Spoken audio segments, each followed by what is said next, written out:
Se você acompanha mesmo que minimamente o mercado financeiro, é bem provável que já tenha ouvido falar da meta Selic. Esse indicador é um dos mais, se não o mais, importantes do nosso calendário econômico.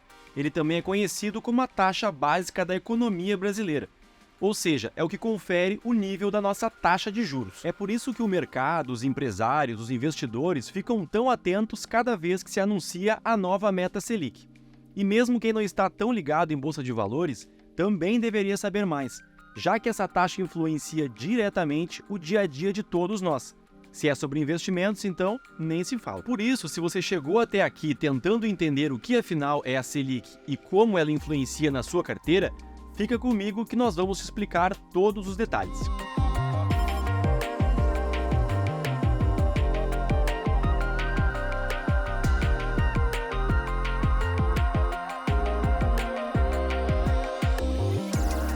Para começar, Selic é a sigla para Sistema Especial de Liquidação e de Custódia. É lá que ficam custodiados os títulos públicos federais. Se você já tem algum conhecimento do mercado de renda fixa, já começou a ligar os pontos, né? Mas se não, fica tranquilo e vamos lá que você vai entender tudo. A Selic é impactada e impacta muita coisa, inclusive outros indicadores. Por isso que ela é conhecida como a taxa básica de juros da nossa economia. Para começo de conversa, ela influencia todas as taxas de juros do país, como a dos empréstimos, dos financiamentos e das aplicações financeiras, por exemplo. Este é um bom ponto de partida. Para que serve a Selic? A meta Selic é o principal instrumento de política monetária do Banco Central, para equilibrar a economia e conter a inflação. É aumentando e diminuindo os juros que o BC busca constantemente essa equalização. Quem decide se sobe, se baixa ou se mantém a Selic é o Copom, o Comitê de Política Monetária do Banco Central. Os seus membros se reúnem sempre de 45 em 45 dias para deliberar sobre isso, decidir a taxa e pensar os passos futuros. Agora vamos a um exemplo prático que vai te ajudar a pegar. Você se lembra de 2020? Período triste de pandemia, onde tivemos que nos resguardar em casa e o mundo quase parou. Com as pessoas fora das ruas, o comércio, os serviços e a indústria parados, a economia desacelerou e experimentamos uma crise. Para ajudar a reaquecer a economia naquela época, o Banco Central passou a promover sucessivos cortes na Selic. Para que isso? Lembra que a gente falou que ela baliza todas as outras taxas de juros? Assim, o crédito, os financiamentos, os empréstimos ficam mais acessíveis, não só para a pessoa física, como para as empresas também, que podem investir com mais incentivo. Isso ajuda a levantar a economia. Empresas investindo geram mais empregos, mais renda e mais consumo. Mas a economia é ciclo. Alta demanda e alto consumo geram o quê? Inflação. E como é que o Banco Central faz para controlar a inflação? Aumenta a taxa de juros, fazendo o caminho contrário. Encarecendo o custo do dinheiro para pessoas e empresas, o consumo vai cair, e com ele os preços.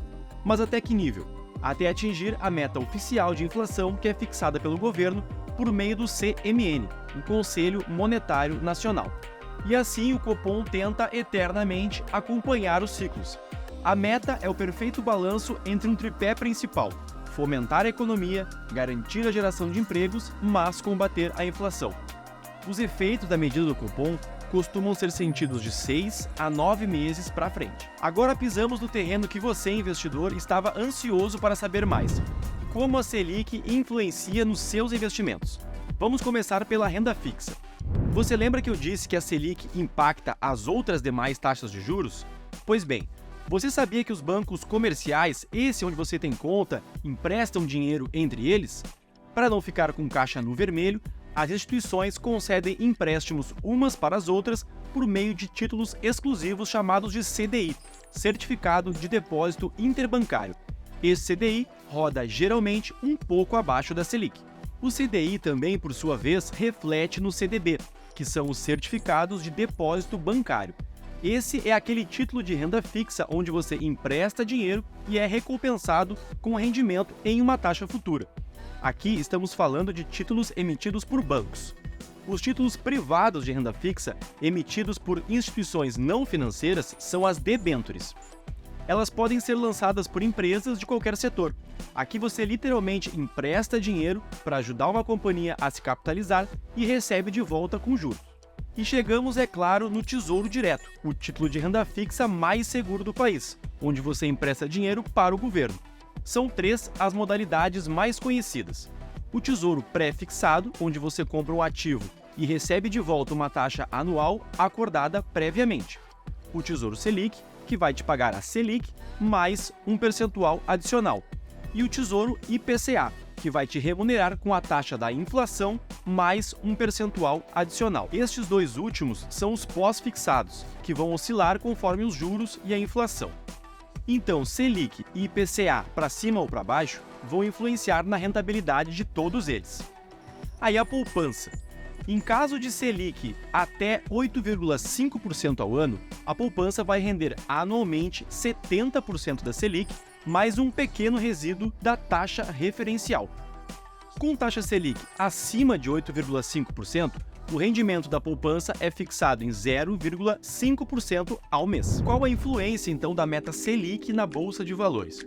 Bom, você já viu que a Selic em alta faz os títulos de renda fixa subirem, certo? Então, em tese, quanto mais um título de renda fixa paga, menos vale a pena ir tomar risco na bolsa, sendo que é pouco provável que iremos atingir os mesmos resultados com a mesma segurança.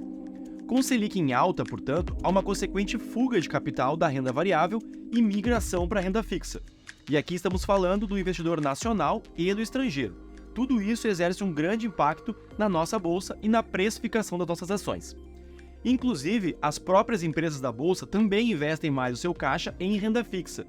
Se essa modalidade está pagando tão bem, não há por que pagar caro para arriscar investir em si mesma.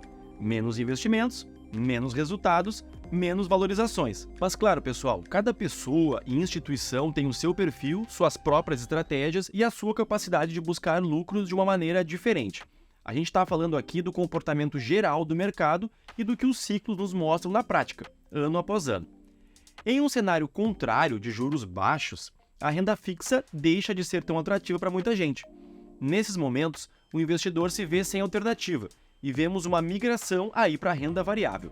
Quem quer ir em busca de ganhos maiores topa tomar mais risco na bolsa. E esse aquecimento da bolsa em época de queda da Selic não é só porque a renda fixa deixou de pagar bem. Com juros baixos, as empresas investem mais nelas mesmas.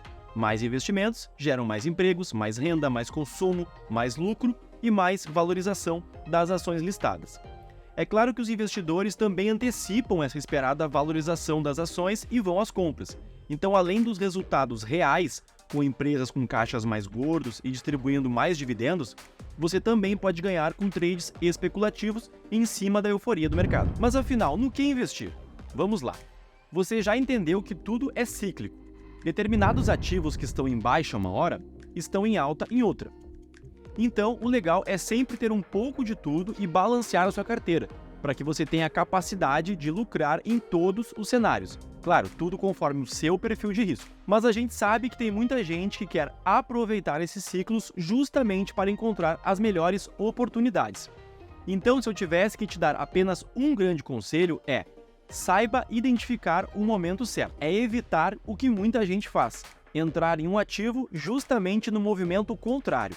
Muitos investidores costumam investir na renda fixa depois que os juros já estão lá no topo da curva. Além de perder boas oportunidades, um título marcado a mercado, vendido antes da hora, antes do vencimento, por exemplo, pode te fazer até perder dinheiro.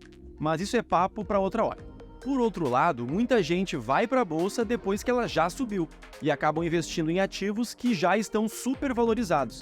O que resta é a correção e uma eventual desvalorização. É importante lembrar também que bolsa precifica antes. Como falamos, ela já sobe com a expectativa do mercado. Então não adianta ficar esperando o Copom anunciar a nova Selic e decidir o que fazer. Quem acompanha o mercado já imagina o que está por vir e já começa a fazer os seus movimentos. E geralmente, eu disse geralmente, há alguns setores ligados aos bens e serviços que se beneficiam com a Selic em baixa, como o varejo, o imobiliário e o das locadoras. Já alguns performam bem com juros em alta, como o financeiro, incluindo os bancos e as seguradoras.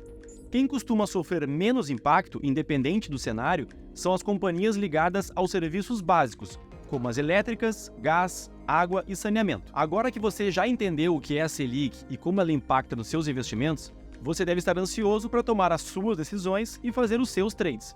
Por isso, eu vou deixar aqui na descrição o link para você fazer um teste do Profit, a melhor plataforma de análise e negociação no mercado financeiro. E é claro, se você ainda não é inscrito, não se esquece de se inscrever aqui no canal e ativar as notificações para ser avisado sempre que o novo vídeo for postado. Até a próxima!